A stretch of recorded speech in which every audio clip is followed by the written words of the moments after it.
All right, everybody, I am back with a brand new DC update, and I have quite a few things to cover today.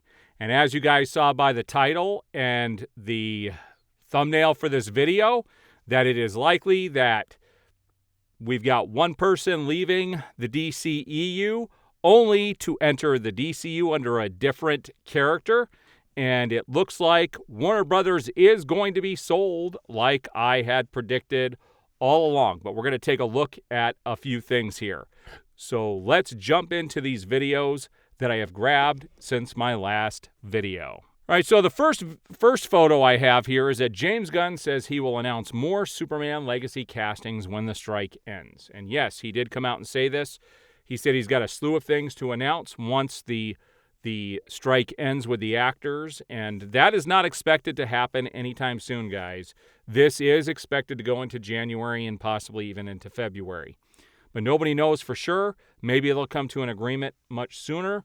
We just don't know. But we'll find out shortly because every day this thing goes on, there's going to be more and more stuff coming out. And James Gunn can't seem to keep his mouth quiet on social media, which does lead us into the second photo. So the second photo here, somebody asked him point blank, will Mite be in season 2?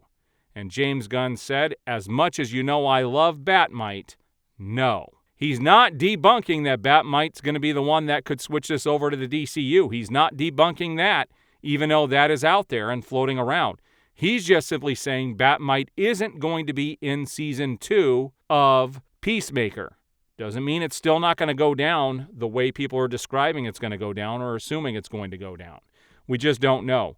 His lack of context here leaves a lot to be desired, especially when you're trying to dispel rumors. So we don't know exactly what is going to happen, but I do fully believe Mite is going to be a part of James Gunn's universe if it ever gets made. So I thought this was hilarious. It says DC's new Superman actor looks even more remarkably like Henry Cavill in recent photos. You could see him, not the one in the front, but the one in the background on the right here, and he does. His physique and everything, if you didn't know it was him, you would think it was Henry Cavill. And it says DC's new Superman actor looks even more remarkably like Henry Cavill in these recent photos, and I would agree with that. And it's funny that that's what James Gunn's deciding to do. He's going with somebody who looks just like Henry Cavill, but is not Henry Cavill. It's just weird. All right, so there are some rumors going out there, and that's everything you could consider we're talking about today are rumors, but there are multiple places reporting everything that I'm talking about today. It says, according to the Hot Mike podcast, a recent rumor suggests that Hush will be the main villain of the Batman Part 2. Hush is rumored to be the antagonist of the Batman Part 2. I think it's too early to introduce him, especially when there's no Robin. And if you know the whole backstory of Hush, Robin was a big part of that. And so there's no Robin yet. So I don't know how they would weave this villain in without having Robin to kind of lean up against and bring into the universe, unless that's how they're going to introduce him. But who knows?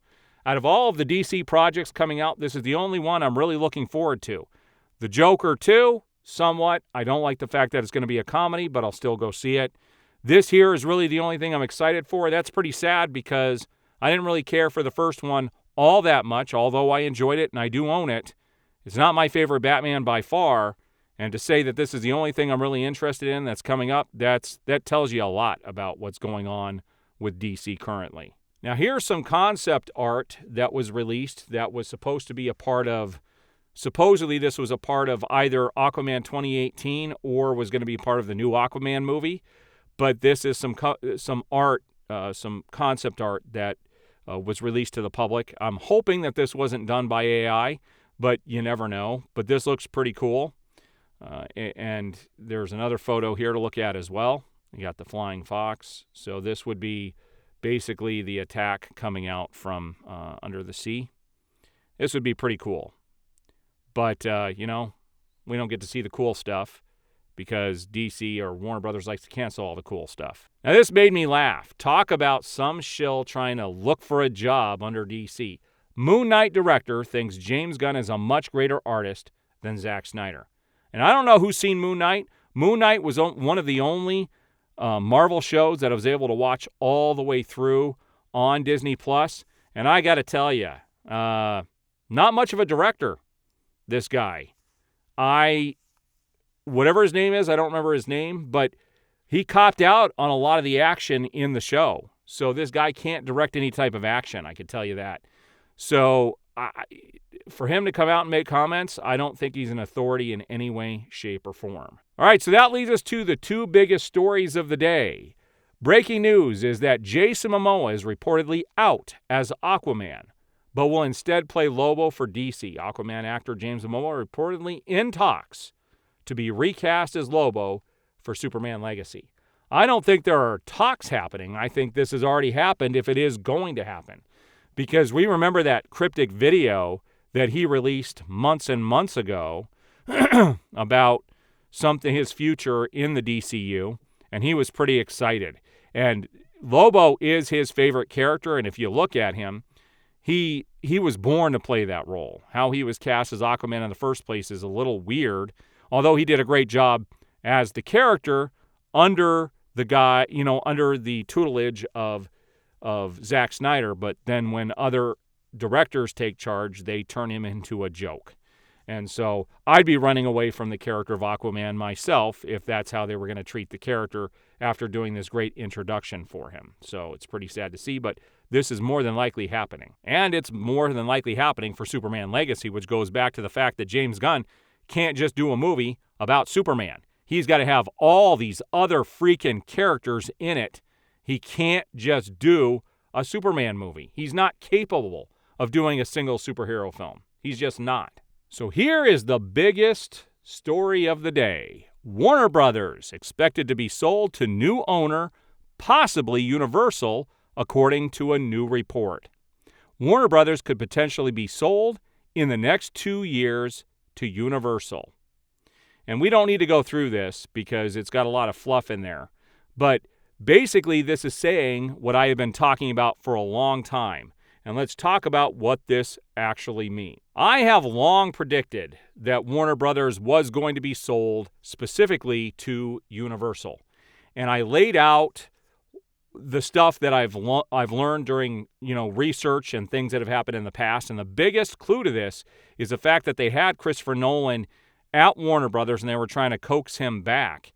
And we never heard anything after that. But he had a meeting with Warner Brothers and he's over there at Universal, as well as some of the other guys like David Goyer and some of the other people that were in charge and doing things with Warner Brothers Discovery. And this could open the door for good things in the future and could put a halt to everything that James Gunn is doing. Now, if this happens in the next 2 years, we do know that Superman Legacy is supposed to come out prior to that. And if it does not perform as well as they expect it to, the universe is going to be dead before it even starts. So it is really critical at this point that the studio gets put into hands where people actually care about the properties. And I could tell you that Zaslav doesn't care and James Gunn certainly doesn't care. He turns everything into a joke, and there's plenty of evidence to prove that.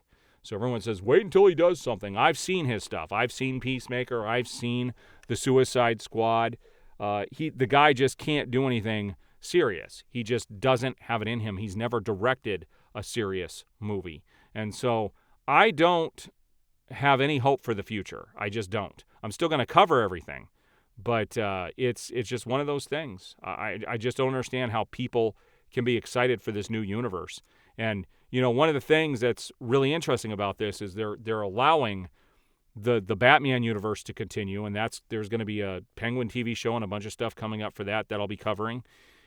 You've got a very serious Batman on this side, which is going to open the door for Gunn to do something really stupid and goofy with Batman, even under Andy Muschietti. I just don't see a bright future coming up. And if Superman Legacy doesn't do well, a lot of this other stuff is going to get canceled and just it's going to move over to a new studio and they're going to just redo everything anyway. My hope is that they would restore the Snyderverse, which could be a very big possibility because everything with Zack Snyder could be done by Netflix by that point. He could move over to Universal and they could get all the people back over there and do what needs to be done. That is wishful thinking on my part, but is a very real possibility. All right, we will see you guys on the next video.